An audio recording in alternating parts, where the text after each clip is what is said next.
ನಮ್ಮ ಕಲಬುರಗಿ ಜಿಲ್ಲೆಯ ಮಹಿಳಾ ಕಾಂಗ್ರೆಸ್ ವತಿಯಿಂದ ಈ ಏನು ಬಿಜೆಪಿಯವರ ಒಂದು ಕುತಂತ್ರ ರಾಜಕೀಯ ಹೆಸರಲ್ಲಿ ಮಹಿಳಾ ಮೀಸಲಾತಿ ಅನ್ನುವಂತ ಒಂದು ಕುತಂತ್ರ ಮಾಡ್ತಾ ಇದ್ದಾರೆ. ಮಹಿಳಾ ಮೀಸಲಾತಿ ಹೆಸರಲ್ಲಿ ತಮ್ಮ ರಾಜಕೀಯ ಬೇಳೆ ಬೇಯಿಸ್ಕೊತಾ ಇದ್ದಾರೆ.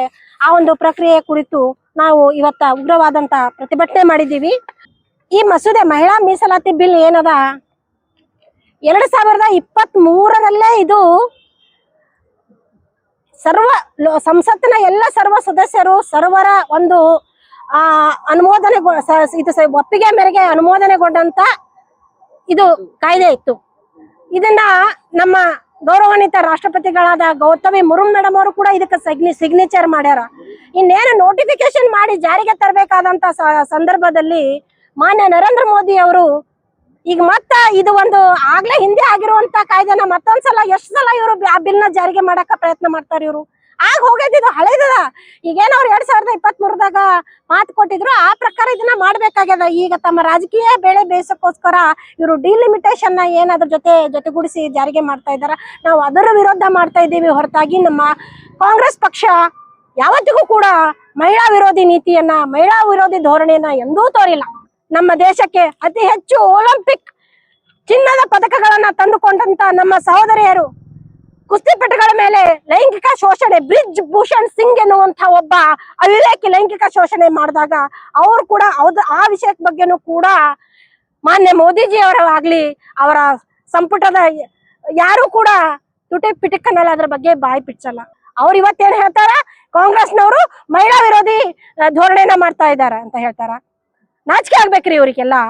ಯಾರು ಗ್ರಾಮ ಪಂಚಾಯತಿ, ತಾಲೂಕ್ ಪಂಚಾಯತಿ, ಜಿಲ್ಲಾ ಪಂಚಾಯತಿಗಳಿಗೆ ಮೊಟ್ಟ ಮೊದಲ ಬಾರಿಗೆ ಮಹಿಳೆಯರಿಗೆ ಮೀಸಲಾತಿ ತಂದುಕೊಟ್ಟು ಇವತ್ತ 4 ಲಕ್ಷಕ್ಕಿಂತ ಹೆಚ್ಚು ಮಹಿಳೆಯರು ಗ್ರಾಮ ಪಂಚಾಯತಿ ಅಧ್ಯಕ್ಷರಾಗಿದ್ದಾರಲ್ರಿ. ಯಾರ ಕೊಡುಗೆ? ಅವತ್ತು ಮೋದಿ ಅವ್ರ ಇದ್ರ.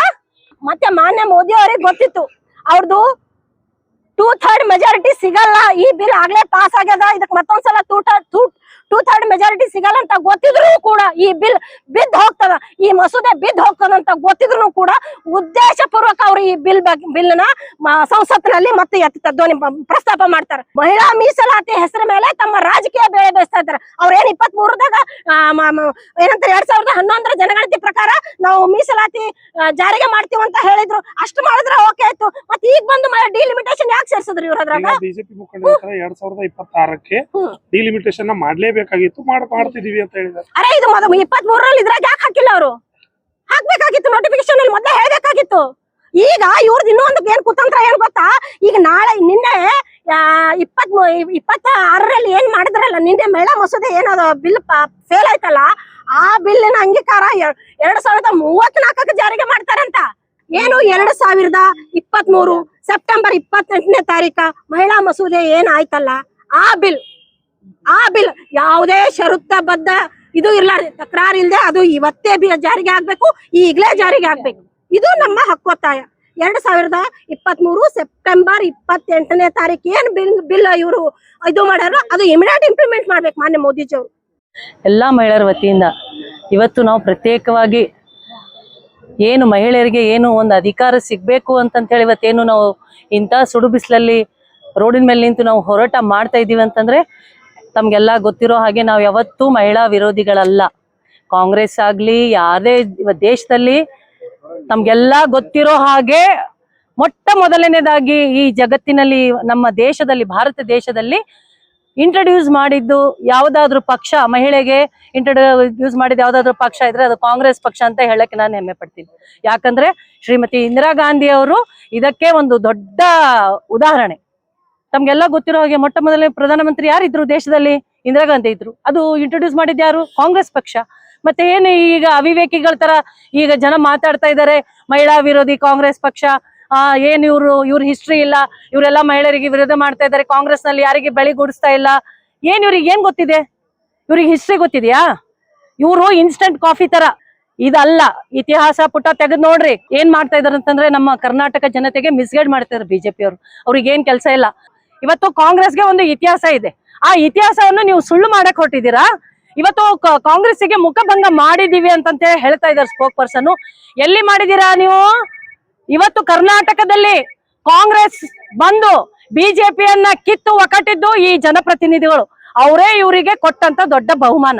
ಅವ್ರದೇ ಮುಖವನ್ನು ಬಯಲ್ ಮಾಡಿದ್ದಾರೆ ಜನರು. ಇವತ್ತು ನಾವ್ ಏನ್ ಯೋಜನೆ ಕೊಟ್ಟಿದೀವಿ ಅಂತ ಹೇಳ್ತಾ ಇದ್ದಾರೆ. ಬರೀ ಮೋದಿ ಯೋಜನೆ ಕೊಟ್ರೆ ಏನ್ ಕೊಟ್ಟಾರಿ ನಮ್ಮ ಭಾಗಕ್ಕ ಮೋದಿ ಯೋಜನೆಗಳು? ಕರ್ನಾಟಕಕ್ಕೆ ಏನ್ ಕೊಟ್ರು? ಎಲೆಕ್ಷನ್ ಅಲ್ಲಿ 15 ಲಕ್ಷ ರೂಪಾಯಿ ಕೊಡ್ತೀನಿ ಅಂತ ಹೇಳಿದ್ರು.